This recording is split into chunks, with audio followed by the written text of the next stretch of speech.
Bonjour à toutes et à tous. Je suppose que vous m'entendez parfaitement. Si ce n'est pas le cas, envoyez un petit message. Vous avez évidemment des panneaux de fonction. Vous pouvez chatter ou envoyer des questions. Donc, si vous avez des petits problèmes techniques, vous nous le dites. Si en même temps vous voulez poser une question, n'hésitez pas. N'hésitez pas à poser vos questions tout au long de ce webinaire et nous allons effectivement les adresser à nos invités que nous allons vous présenter très rapidement. Donc tout d'abord, je suis Dolores Tarok, donc je dirige un cabinet qui s'appelle Materiality Reporting depuis 2013, mais avant donc j'avais aussi j'ai une expérience de directrice RSE chez Sodexo pendant de nombreuses années. Et donc, nous avons co-organisé avec Véronique Olivier ce webinaire, donc la laisse se présenter. Oui, donc bonjour à tous. Moi, je suis une ancienne RH et j'ai créé Origine RH il y a 5 ans maintenant pour accompagner les RH dans la mise en œuvre de la RSE. Alors, Materiality Reporting et Origine RH se sont rapprochés et nous créons un cycle d'accompagnement et de partage de connaissances de la RSE en faveur de la fonction RH. Donc, comprendre et appliquer la RSE à leurs besoins est un moyen pour les RH de renforcer leur rôle de partenaire stratégique dans l'entreprise. Donc, nous vous remercions de vous être inscrits à ce webinaire qui est enregistré et donc qui inaugure un cycle de conférences en présentiel ou en ligne. Donc, nous allons vous proposer d'autres sujets d'intérêt pour vos fonctions en invitant des experts reconnus.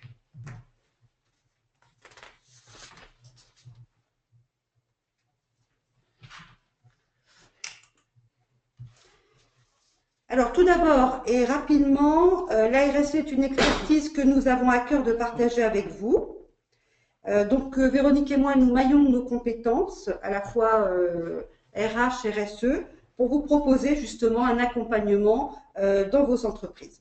Donc, le petit point de présentation de synergie étant fait, nous allons passer au thème de ce premier webinaire, RH et RSE, des valeurs et du sens partagé. Alors, nous sommes dans les locaux de Bouygues, de très beaux locaux, et nous remercions Fabrice Bonifay, de nous accueillir chez lui. Donc, 3 grands témoins vont partager leurs expériences et leurs convictions. Alors, tout d'abord, Fabrice Bonifay, directeur développement durable, qualité, sécurité, environnement du groupe Bouygues, mais aussi président du C3D, qui est le collège des directeurs du développement durable, et qui regroupe aujourd'hui 120 membres, Fabrice? Oui, 135 membres et 110 issus d'entreprises et une trentaine issus de membres associés, des consultants par exemple. Très bien. Ensuite, Nicolas Bergeret, donc ancien DRH et actuel secrétaire général de la chaîne France 24 au sein du groupe France Média Monde. Donc, Nicolas, quelques mots pour mieux vous connaître? Alors effectivement, ancien RH, donc France Média Monde, une entreprise de services publics qui est sous tutelle de l'État, mais qui a été modifiée il y a 4 ans, qui était issue d'une entreprise privée classique pour laquelle je participais en tant qu'effectivement que RH. À l'époque, nous ne prenions en charge que la diffusion de la chaîne France 24. Et depuis que France Média Monde existe, donc depuis 4 ans, regroupe aussi des activités de radio, que sont la diffusion de Radio France Internationale, RFI, et d'une radio en langue arabe qui s'appelle Monte Carlo de Waliga. Et tout ça forme un beau groupe d'audiovisuel public. Et j'ai la chance du coup aujourd'hui de contribuer à la destinée toujours de France 24, qui est une chaîne d'information internationale qui diffuse en 3 langues, en français, en anglais et en arabe dans le monde entier. Très bien. Donc, nous aurons aussi le témoignage de Brigitte Dumont, directrice de la RSE dans le groupe Orange et aussi vice-présidente de la ANDRH. Donc, Brigitte se trouve à la COP22, mais nous l'avons interviewée avant son départ et nous allons partager avec vous donc ces témoignages enregistrés. Alors, d'autre part, nous vous présentons les excuses et les regrets de Stéphane Vallet, empêché par un impératif de dernière minute.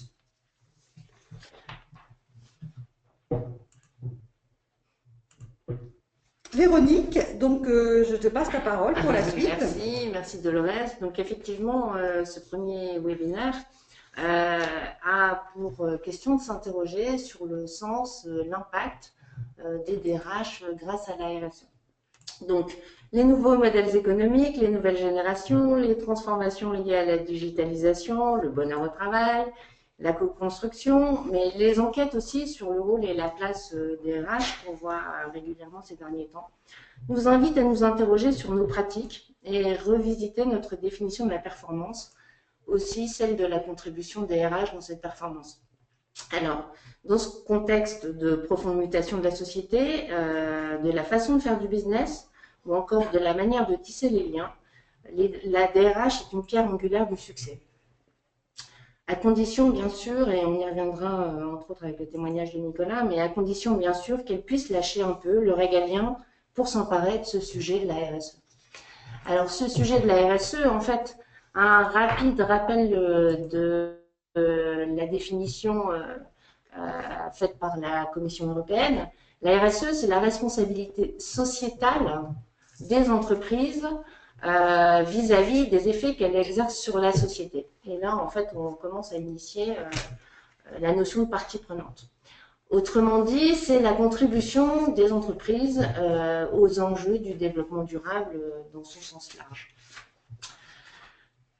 De par sa proximité avec la direction générale, son rôle de business partner et son interface avec l'ensemble des grands acteurs de l'entreprise, la fonction RH a un rôle stratégique pour développer un nouveau modèle de croissance de l'entreprise et accompagner la transformation interne en embarquant tous les collaborateurs.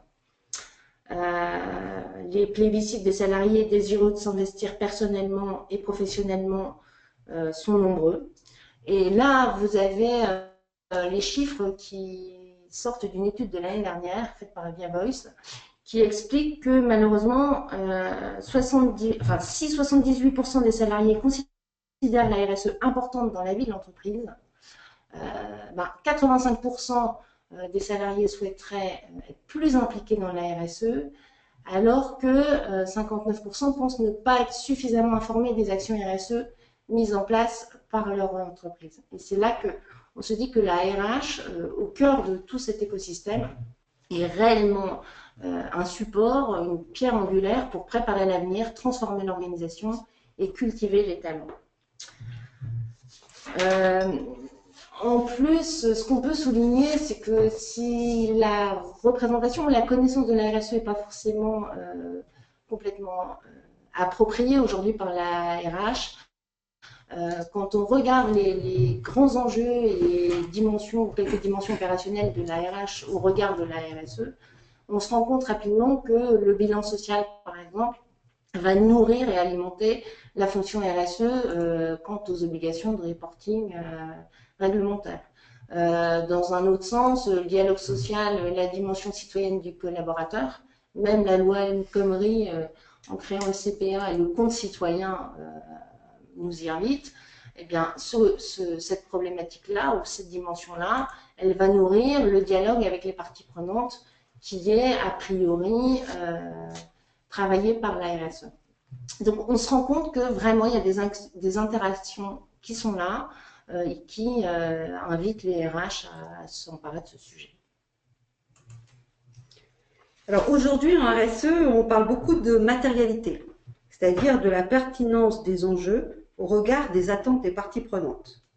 Alors, dans un contexte où les ressources sont souvent limitées, à la fois en temps, en hommes et en moyens, donc il convient de prioriser les enjeux, effectivement, pour mieux répondre aux préoccupations des parties prenantes. Donc, cette pertinence, elle va être indispensable pour aider à renforcer le modèle de croissance de l'entreprise. Et elle va prendre en compte la voix des parties prenantes que l'on consulte de plus en plus. Donc, dans ce contexte, les enjeux sociaux sont incontournables et préoccupent tout autant les responsables RH, qui sont les partenaires stratégiques clés dans les entreprises aussi, et donc les collaborateurs. Donc, sur cette matrice d'Ulrich, qui est donc bien connue des responsables RH, vous pouvez voir le positionnement des enjeux qui sont à la fois des enjeux pour les directions RH, mais aussi des enjeux que nous considérons aussi dans l'environnement RSE au titre des grandes questions pour lesquelles il faut apporter des réponses et des solutions. Donc il y a tout intérêt à créer une synergie RH-RSE sur des questions effectivement qui de toute façon vont animer les deux directions ensemble. Alors, dans, je dirais, le quotidien de la direction RSE, il y a une demande croissante des agences de notation extra-financière.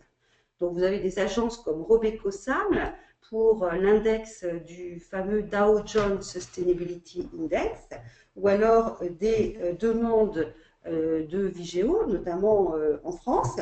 Et vous avez aussi des plateformes d'évaluation, EcoVadis, donc pour évaluer la performance des fournisseurs donc de la part des grands donneurs d'ordre, et ou alors d'autres types de plateformes comme le CDP pour le climat et les grandes questions environnementales. Donc dans ces questionnaires, il y a des demandes de clarification concernant le capital humain, à la fois en sensibilisation, en formation, en accompagnement. Donc la RH et la RSE partagent un certain nombre d'indicateurs au quotidien, et donc il y aurait sûrement matière à mieux croiser ces indicateurs pour valoriser la performance et le développement du capital humain. Donc nous allons maintenant, maintenant que nous avons ouvert ce sujet avec, je dirais, ces éléments, nous souhaitons maintenant donc engager la discussion et nous tourner vers nos témoins pour leur poser donc quelques questions pour vous aider effectivement à mieux comprendre à la fois, avoir un témoignage de leur expérience et de leur conviction. Ouais. À toi, Véronique. Merci Dolores. Écoute, Fabrice, si tu veux bien, je vais te poser la première question et je te remercierai de nous rappeler, au titre du président du Collège des directeurs du développement durable, la définition de la RSE et du développement durable selon les expérimentés. Il n'y a pas de définition officielle ou académique, et puis une définition du collège, c'est la même. Donc effectivement, la responsabilité sociétale de l'entreprise est normée depuis la sortie d'ISO 26000 il y a 4 ans maintenant, ou 5 ans. Donc il n'y a qu'une seule définition, c'est celle de la norme ISO, qui a fait consensus, parce qu'il y a près de 119 pays, je crois, qui avaient ratifié le texte. Mais moi j'ai une autre définition qui permet d'y voir un peu plus clair pour les non-initiés et sortir du jargon. En fait, mon problème de développement durable, c'est essayer de réconcilier ceux qui ont peur de la fin du monde avec ceux qui ont peur de la fin de la semaine. Et ça fait pas ça, c'est joli. Voilà. Et je pense que quand on a compris ça, on a compris beaucoup de choses. Parce que, en fait, ceux qui ont conscience de la finitude des ressources dans un monde fini comme dans lequel on est aujourd'hui, c'est des gens déjà éduqués, c'est des gens qui ont déjà le minimum vital pour vivre. Par contre, il y en a beaucoup qui ont simplement envie de bouffer tous les jours. Et les enjeux de long terme, les enjeux de préservation des ressources pour les générations futures, quand on n'a pas plus de visibilité que la fin de la semaine, que la fin de la journée, c'est un peu compliqué à comprendre. Donc c'est d'arriver à résoudre ce double paradoxe qui est quid de l'ultra-pauvreté, la grande pauvreté, la misère, qui concerne encore des millions, des centaines de millions de gens dans le monde, et puis la nécessité de préserver quand même notre capital commun, qui est la planète Terre, parce que si je regarde un petit peu ce que dit la NASA sur les planètes viables dans notre environnement proche, c'est quand même à quelques années-lumière, donc il faut quand même se dire qu'on est sur cette planète encore pour un pas mal de temps, donc il est important de commencer à la préserver. Donc le développement durable, c'est simplement de combiner, enfin d'arriver à aligner nos modes de vie avec ce que la planète est capable de nous apporter comme ressources pour vivre décemment en étant heureux entre les peuples. Et là, la RSE, la RSE, c'est pas action pour l'entreprise qui contribue. Bien sûr, parce qu'en fait, il n'y a pas de plombée. La RSE, c'est comment on arrive à modifier les modèles économiques des entreprises pour tendre vers un développement durable. C'est ça la RSE. Et donc, si on fait ce qu'on a toujours fait, on obtiendra ce qu'on a toujours obtenu. Et aujourd'hui, clairement, les modèles économiques de 99% des entreprises ne sont pas sur un modèle durable, pour la simple et bonne raison, c'est qu'on n'a pas intégré dans le prix des matières premières et dans les externalités produites par les entreprises pour fabriquer leurs produits de solutions on n'a pas internalisé le prix des ressources naturelles, ni de l'énergie, ni des minéraux, etc. Donc, quand on compte que ce que l'on gagne sans compter ce que l'on doit, ben, on arrive à mettre en place des modèles économiques qui sont orthogonales par rapport à ce qu'il faudrait faire. Donc, maintenant, c'est comment on arrive à continuer un développement qui a permis à l'humanité, pour une partie de l'humanité en tout cas, de multiplier par 2 son espérance de vie en 150 ans. Donc ça, c'est plutôt le côté positif de la modernité, si j'ose dire. Mais le côté négatif, c'est de dire, ben voilà, si tout le monde demain vit comme un Américain ou comme un Occidentaux, disons, on voit bien que les ressources de la planète ne le supportera pas. Donc, comment on fait pour réconcilier tout ça? Et c'est possible parce que des solutions existent. Et ça passera par l'humain. Merci. Ouais. Brigitte, je crois, avait effectivement témoigné des apports de la RSE dans l'entreprise. On peut l'écouter.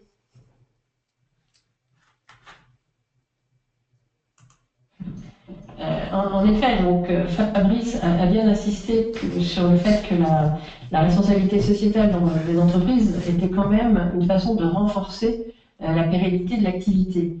Et dès lors qu'on a cet enjeu absolument primordial pour les entreprises, ça veut dire que le levier entre le business et cette fameuse responsabilité sociétale d'entreprise est prise en considération au plus haut niveau, parce que ça permet de retravailler et de réfléchir sur l'offre de services, sur les produits et services que l'entreprise peut développer et commercialiser. Par ailleurs, ça peut être également une façon de travailler sur ses avantages concurrentiels et donc de défendre l'entreprise dans la concurrence dans laquelle elle agit. C'est également, c'est un point qui est important de rappeler, ça peut être également un levier de création de valeur. Et donc, pour un DRH, se préoccuper et être un acteur dans le déploiement d'une stratégie RSE au sein d'une entreprise, c'est positionner cette fonction dans un accompagnement de la direction générale sur un rôle prospectif, sur l'anticipation sur les sujets sociaux, sociétaux, environnementaux. C'est également aider l'entreprise à avoir une anticipation et une maîtrise des risques qui soit plus forte. Et donc, on reboucle bien sur la capacité à renforcer la pérennité de l'activité. Nicolas, je me tourne vers vous. Et je crois que c'est un sujet que vous avez récemment découvert, celui de la RSE, et appréhendé par contre très très rapidement. Est-ce que vous pouvez nous partager, en tant que secrétaire général et ancien DRH, votre vécu, expérience opérationnelle quasi quotidienne des liens entre la RH et la RSE? Oui, en effet, je dirais récemment, je dirais environ 3-4 ans sous l'aspect, sous la terminologie, on va dire, de RSE, réellement. Mais de façon opérationnelle, c'était évidemment des questions qui me préoccupaient depuis bien plus longtemps, et notamment dans l'activité dans laquelle je travaille. Les liens entre la RH et la RSE, ils étaient évidents pour moi dans ce sens-là, si vous voulez. Il me paraît évident dans l'acceptation de ce que peut faire une direction des ressources humaines, de la façon dont elle traite l'humain, la façon dont elle l'accompagne, la façon dont elle le forme, la façon dont elle lui propose l'activité, la façon dont elle lui propose aussi un cadre de travail, et en allant même plus loin, la façon dont elle propose une éthique de travail, des valeurs morales qui sont les valeurs de la culture de l'entreprise. Ça me paraissait évident pour moi que la DRH soit impliquée dans ces questions et ces enjeux de RSE. Ensuite, sur les parties purement opérationnelles qui m'ont concerné depuis 3-4 ans, dans notre entreprise, on a des problématiques assez importantes de travail en horaire décalé, de santé au travail. On est sur une activité industrielle, 24 heures sur 24 et 7 jours sur 7, qui donc impose beaucoup de contraintes. Et avec un paradoxe qui est qu'on propose cette activité-là à des populations principalement de journalistes, donc des populations qu'on va dire un peu plus éduquées sur les questions justement de société et les questions environnementales, et qui parfois ça s'oppose. C'est pas toujours évident. Alors c'est jamais évident de toute façon de proposer à quelqu'un de travailler la nuit par exemple, ou travailler tous les week-ends de son activité professionnelle. Mais ça l'est encore moins quand on a en face de nous des personnes qui se posent des questions on va dire de la raison pour laquelle on fait ça. Et il me semblait déjà depuis le départ, et depuis très très longtemps, qu'en expliquant ces valeurs et en expliquant le pourquoi, en expliquant comment on accompagnait et l'entreprise et la société dans son ensemble vers ce terrain-là, on pouvait faire passer ces informations et ces contraintes auprès des collaborateurs. Et réconcilier tout ça. Et essayer de réconcilier tout ça. Alors c'est d'autant plus vrai dans notre activité, puisqu'on est une activité de journalistique, donc la question de l'éthique et la question de la morale, évidemment, se pose de façon centrale dans ces métiers-là. C'est d'autant plus vrai depuis que, comme je vous disais, nous avons changé de mode de gouvernance et que nous sommes sous tutelle de l'État. Et donc forcément, ces questions sociales sont primordiales et sont centrales dans notre activité. Ouais, merci. Merci beaucoup.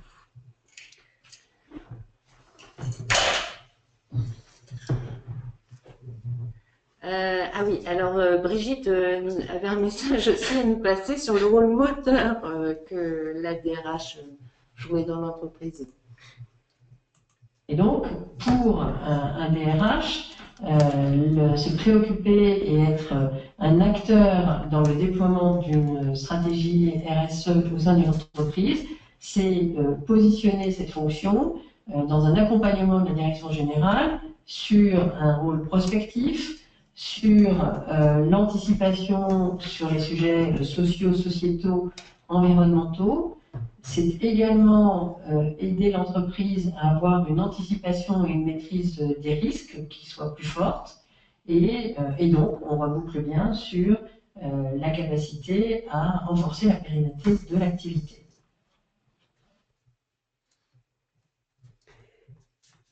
D'accord. Donc, autre question justement à Brigitte concernant la mobilisation de la DRH. Comment justement finalement mobiliser davantage les salariés? Pour atteindre les objectifs que l'entreprise se fixe, ça ne peut se faire que par la mobilisation des femmes et des hommes qui la composent. Ce qui signifie que chacun comprend tout d'abord la stratégie et quels sont les objectifs que l'entreprise s'est donnés et comment également chacun, dans son activité, dans son rôle, à sa place au sein de l'entreprise, peut être un contributeur justement de l'atteinte de ces objectifs et de ce positionnement responsable que l'entreprise souhaite avoir, que ce soit sur des sujets sociaux, sur les sujets environnementaux ou sur des sujets sociétaux. Donc, c'est une façon pour le DRH d'avoir aussi un rôle à jouer sur les compétences qu'il faut développer pour l'intégration de ces critères RSE dans les métiers, dans les processus, dans les activités, qu'il y ait également une ligne managériale qui porte et qui accompagne chacun dans l'appropriation de ces enjeux et la façon dont l'entreprise va vouloir répondre à ses parties prenantes sur ses engagements. Et enfin, je crois que c'est un élément également déterminant sur la contribution à la marque employeur en termes d'attractivité et de fidélisation. Et dans un certain nombre d'études, c'était aussi rappelé dans le baromètre dont tu parlais en introduction, un élément qui touche particulièrement les nouvelles générations dans leur choix et détermination de rejoindre une entreprise. Très bien. Alors, justement, la mobilisation des salariés, c'est important.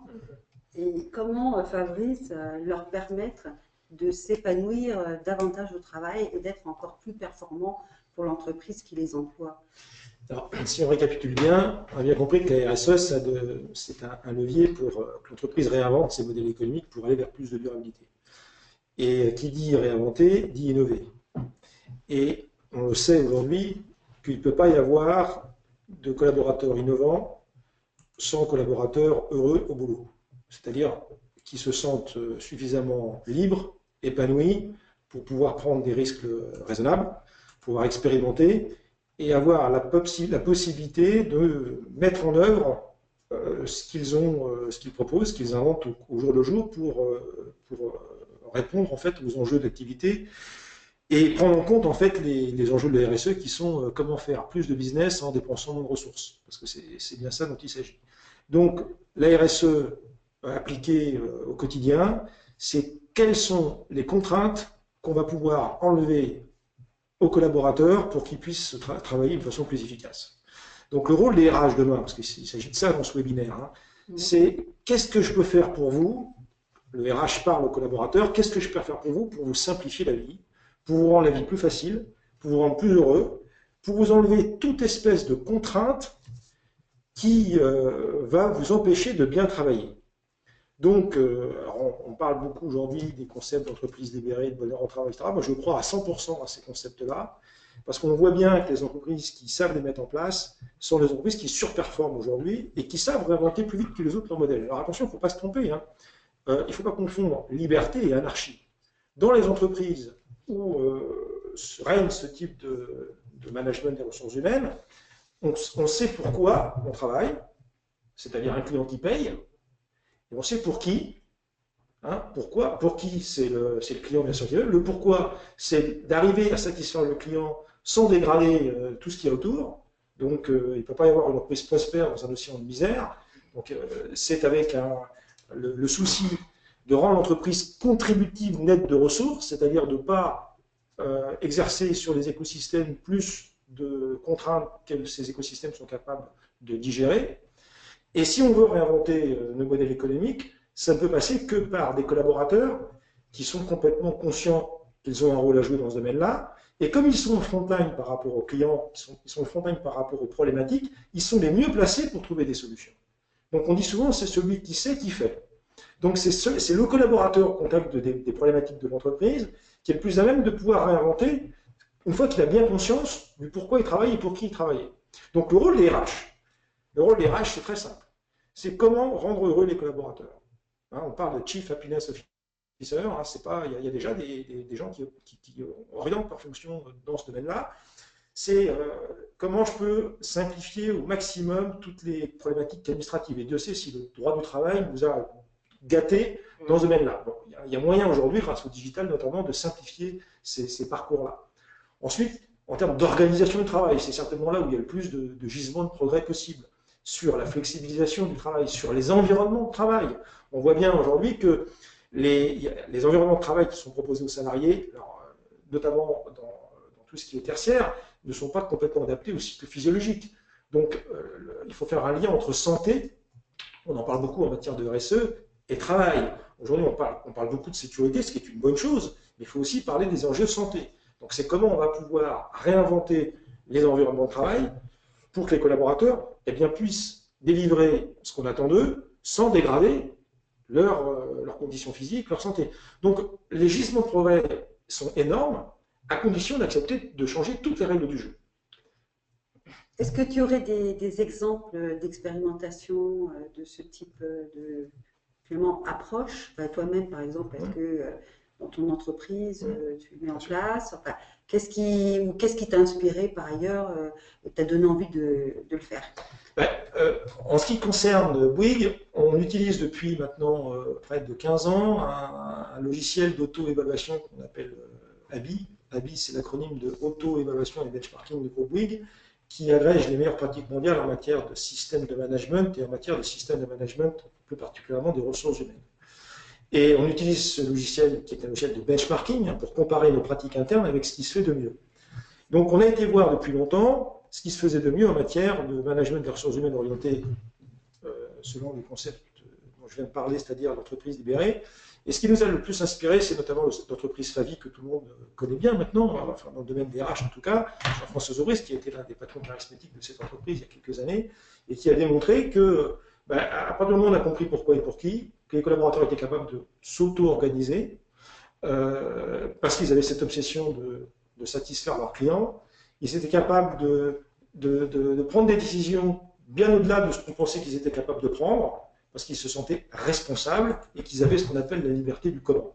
Donc on essaye de pousser du comment on fait les choses. On essaye de pousser à l'intérieur du groupe Bouygues ce type de philosophie, et on a dans nos entités des entités qui sont extrêmement responsables. L'ADN du groupe Bouygues, c'est la responsabilisation au plus près des opérations. Sur les chantiers, où le chef de chantier et les responsables de chantier sont vraiment responsables de quasi 100% de ce qui doit être fait au moment où ça doit être fait. Donc, vous voyez, on rajoute à ça aussi des approches lean, qui sont des approches très centrées sur l'humain, en fait, où c'est les collaborateurs eux-mêmes qui décident des mesures correctives à apporter lorsqu'il y a un process qui est défaillant ou déficient. Ça montre bien, en fait, l'approche lean, qu'il n'y a pas d'un côté l'entreprise ceux qui pensent, et de l'autre côté ceux qui exécutent. C'est ceux qui exécutent qui doivent en permanence mettre en place le processus d'amélioration continue, à condition de leur donner les moyens et l'autorité pour agir. S'ils n'ont ni moyens ni l'autorité, ils ne pourront pas le faire. Et s'ils ne savent pas pourquoi. Et s'ils ne savent pas pourquoi. Donc si simplement ils sont exécutants, on leur dit toi tu es payé pour exécuter, mais tu n'es pas payé pour réfléchir comment tu fais des tâches, ça ne peut pas fonctionner.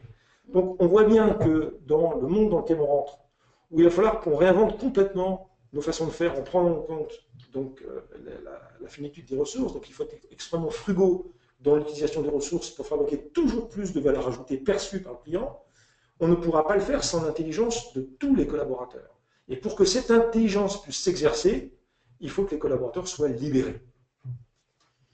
Alors Nicolas, les collaborateurs libérés, est-ce qu'il y aurait des freins du côté des RH à les voir se libérer?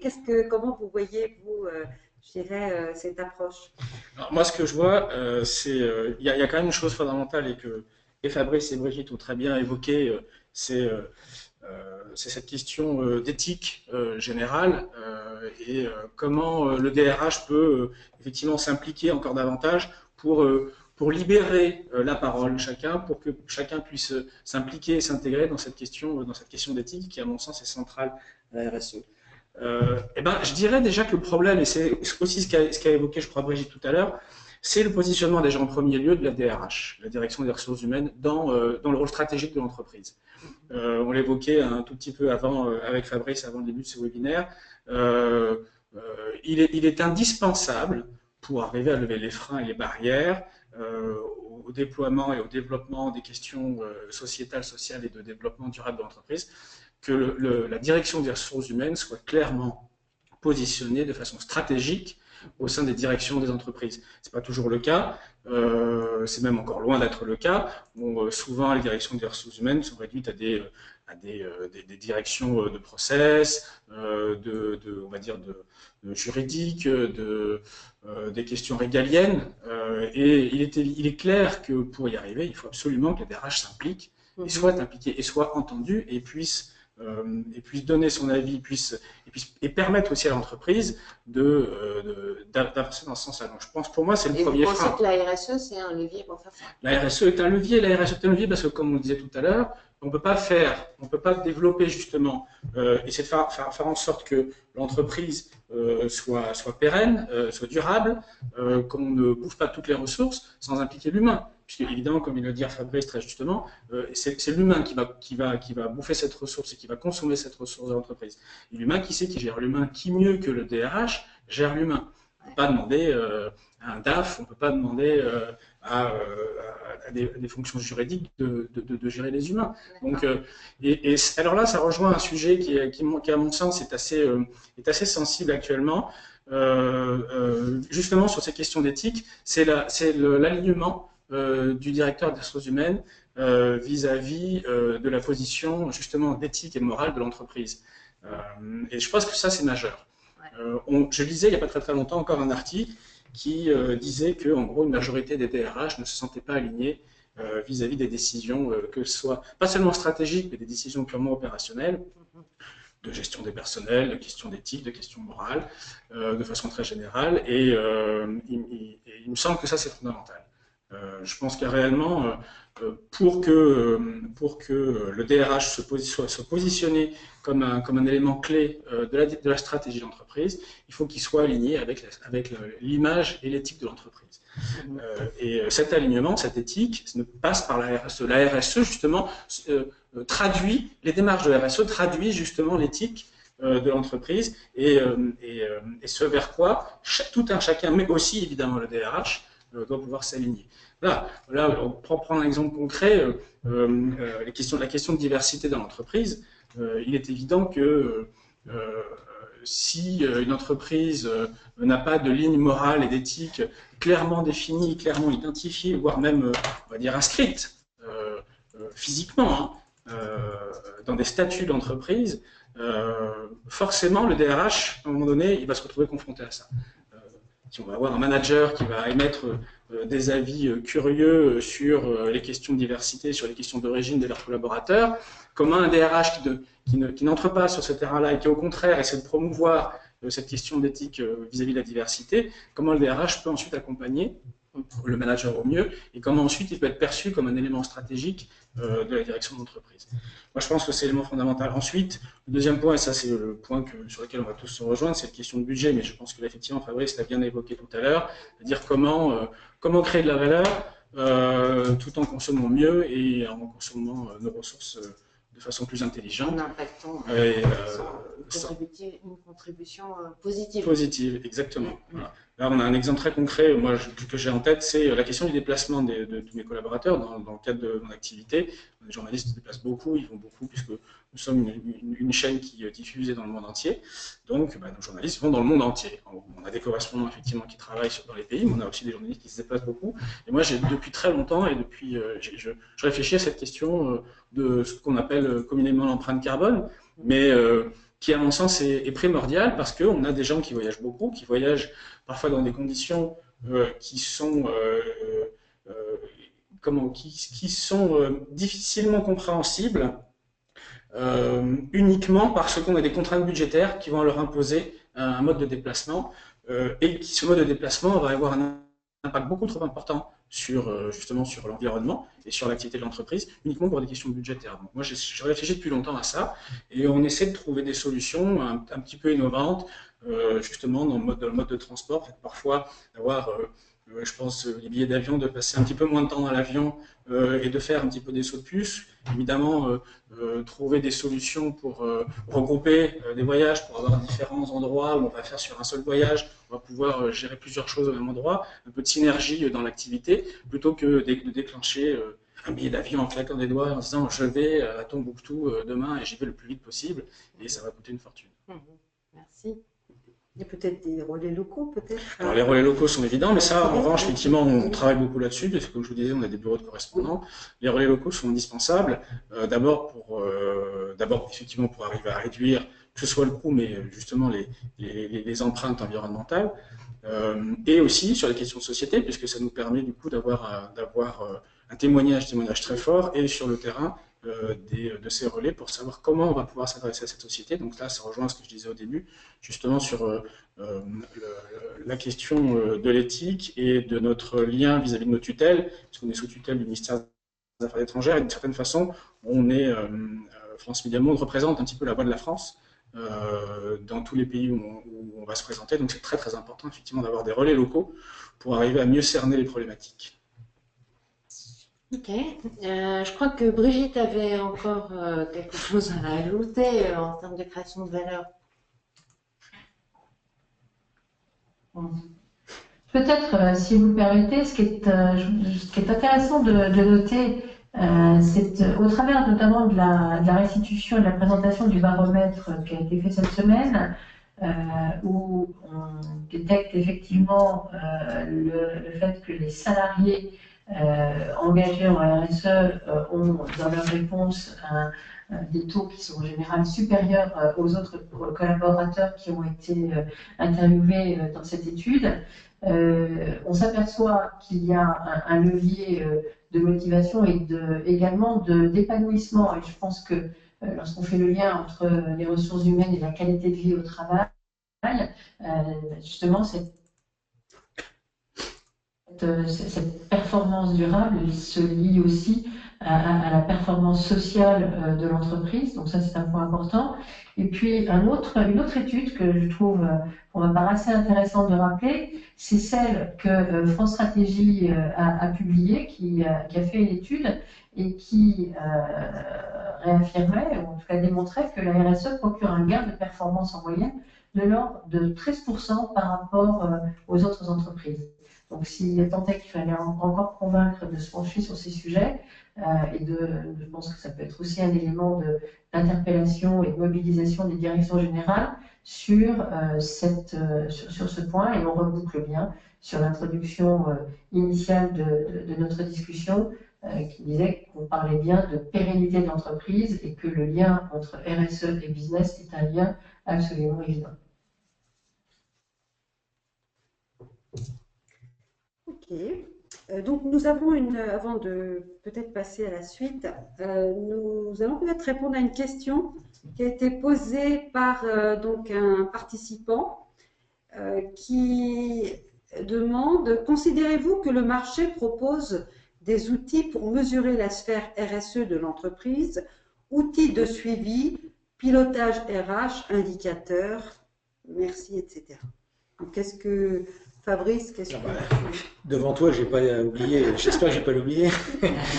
Oui, il y a des outils, d'ailleurs, il y a peut-être trop d'outils même. En tout cas, il y a des outils, il y a déjà l'ISO 26000 qui est une norme qui permet donc de traiter toutes les thématiques de la RSE, en commençant par la gouvernance, les achats responsables, la façon de fabriquer les produits, la consommation, etc. Donc c'est une norme qui est intéressante, au moins pour regarder dans le mapping d'une démarche RSE s'il n'y a pas de trou.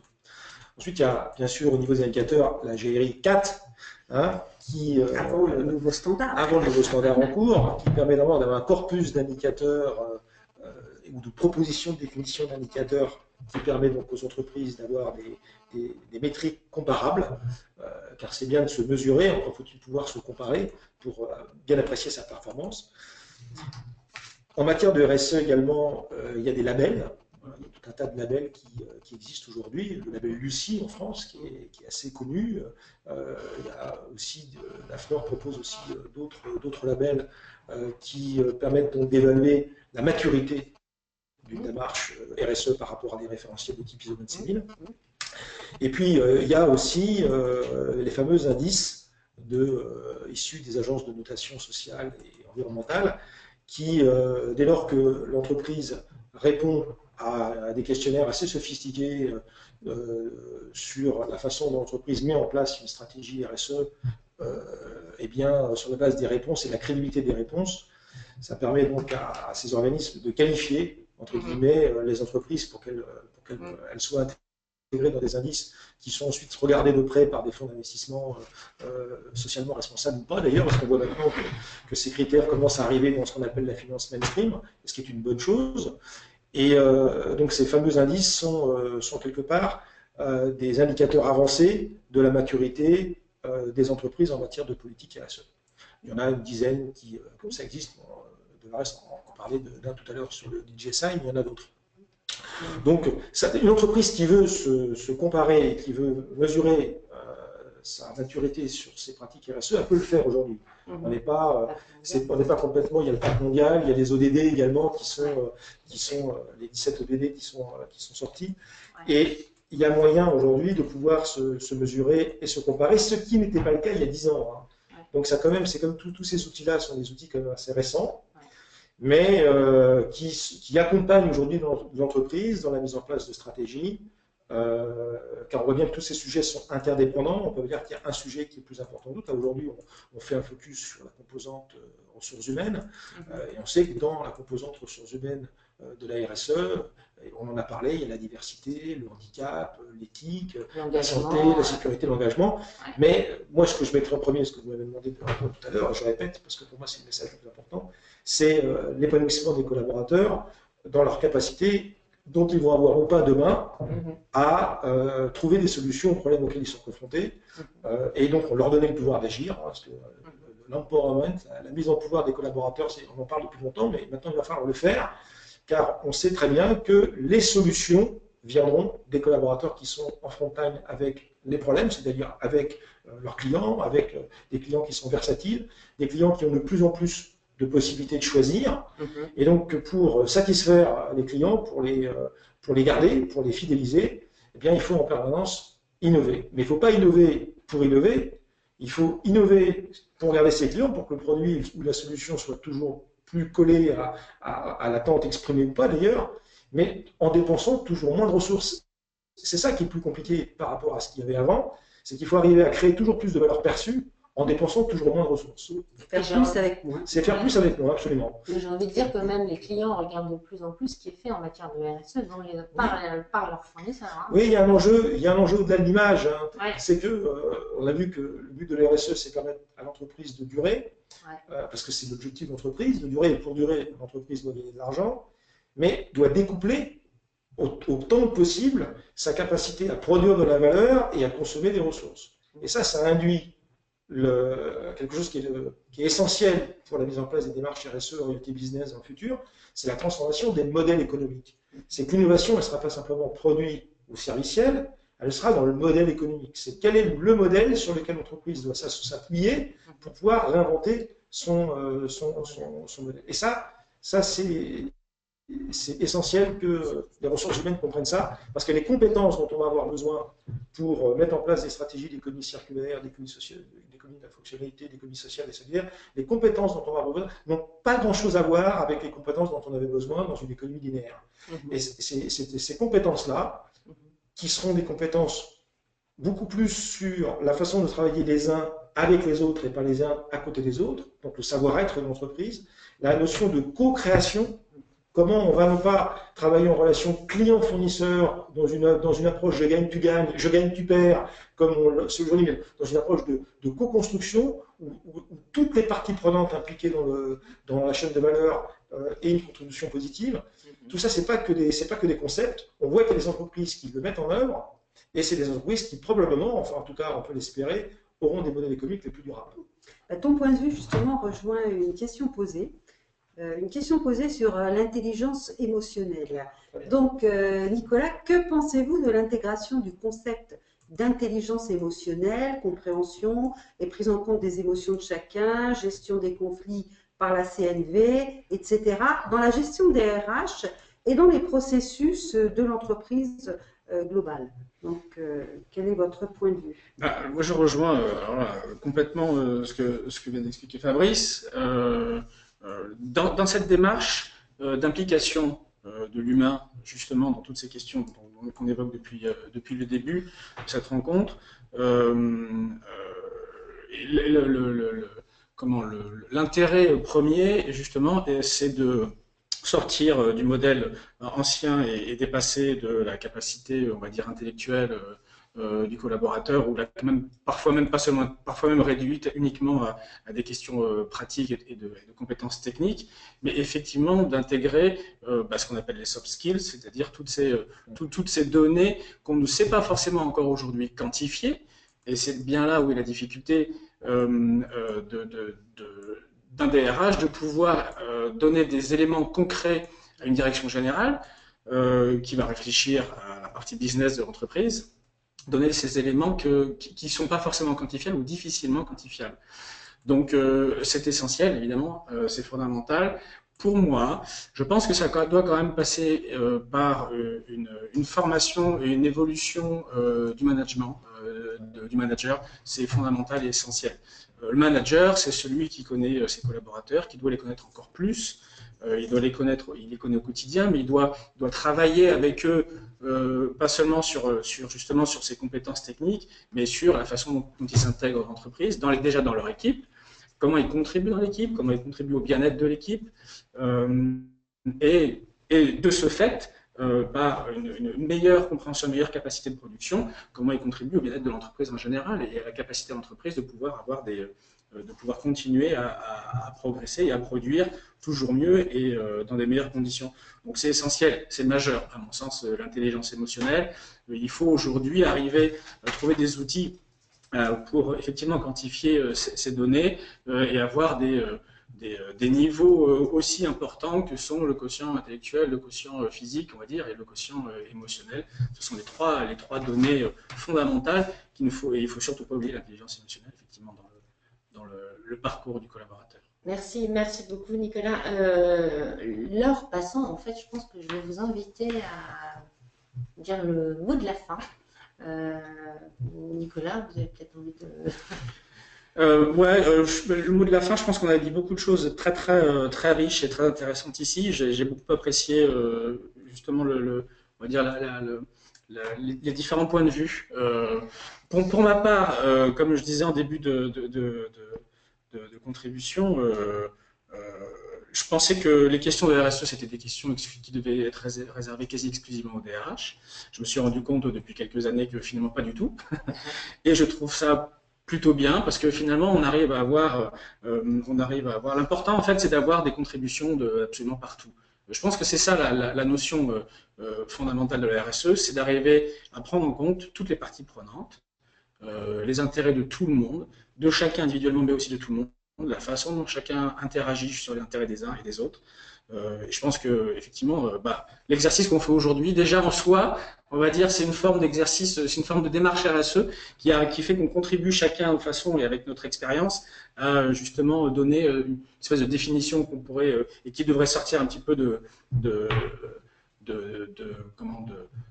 la définition standard pour essayer de faire comprendre à chacun les implications et les intérêts. Donc, et pour rester sur la question du fil rouge du départ, moi, en tant que RH et aujourd'hui encore en intervenant de façon très forte sur la gestion des collaborateurs et des ressources humaines, ça me paraît évident que toutes ces données-là peuvent être complètement intégrées, prises en compte et développées et exposées au sein de l'entreprise, mais au sein, on va dire, de l'ensemble du corps sociétal par les DRH qui sont, à mon sens, les mieux placés pour évidemment non seulement arriver à les identifier, à les quantifier et à donner justement l'intérêt et à présenter l'intérêt que peut avoir pour une entreprise toutes ces questions de RSE.